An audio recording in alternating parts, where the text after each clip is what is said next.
Intelligence is seen most often merely as a matter of knowing much more. More facts, more books, more degrees. It is not the quantity of what you know, but the quality of your thinking that speaks of true intelligence. It is not about getting things right more often. It is how one thinks when things go wrong. It is not what someone says when he or she knows the answer. It is how that person reacts when he or she does not know it. The truth of the matter is that the quietest people who ever rise above the pole do not necessarily have a higher IQ. They merely condition their minds to think differently than everyone else. Distinctly, it is not behind the same mental patterns keeping most of the population stuck. They do not race towards the reaction. They do not speak to prove a point. They do not ride an emotional train when clarity is needed most. They move through the world with a mind that is calm, one that does not need to be loud to be powerful and non-validated to be certain. You see it in how they approach disagreement. Most people treat conversation like a competition. They want to be right, to win, to defend their stance. But those who think on a different level take a different approach. They listen first. They're asking questions not to contend with you, but to understand. They comment, "That's interesting. Can you tell me what you mean?" Or, "What has led you to that conclusion?"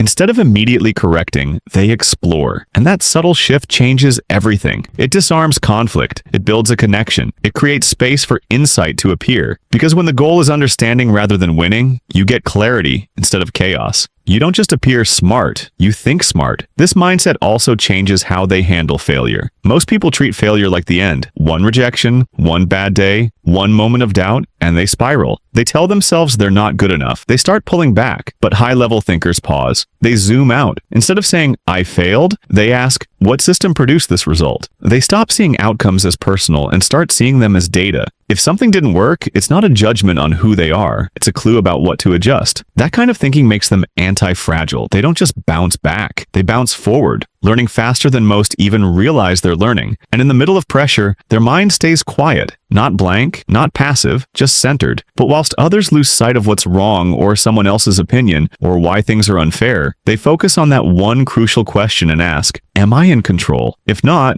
they just forget about the issue. If yes, they get on and do something about it. That mental filter changes everything. It cuts away the noise. It makes room for clear thinking. And while most people are stuck in loops of worry or blame, these thinkers are already doing the next meaningful thing. Their strength doesn't come from being invincible. It comes from knowing where to place their energy and where not to. They also understand the rare power of silence. While many rush to fill the air with opinions and noise, truly smart people let the silence breathe. They're not uncomfortable with pauses. In fact, they value them because they know something most people don't. Silence reveals. It reveals who's grounded and who's insecure. It creates tension that makes others listen more carefully. It makes your words matter more when you finally do speak. Silence isn't empty. It's full of potential. In every interaction, it is the person who does not hurry, who is unemotionally responding, and who listens before speaking, who is in control. Not by might, but by awareness. And that awareness shows up everywhere, especially when emotion runs high. Where most people react on instinct, lash out, shut down,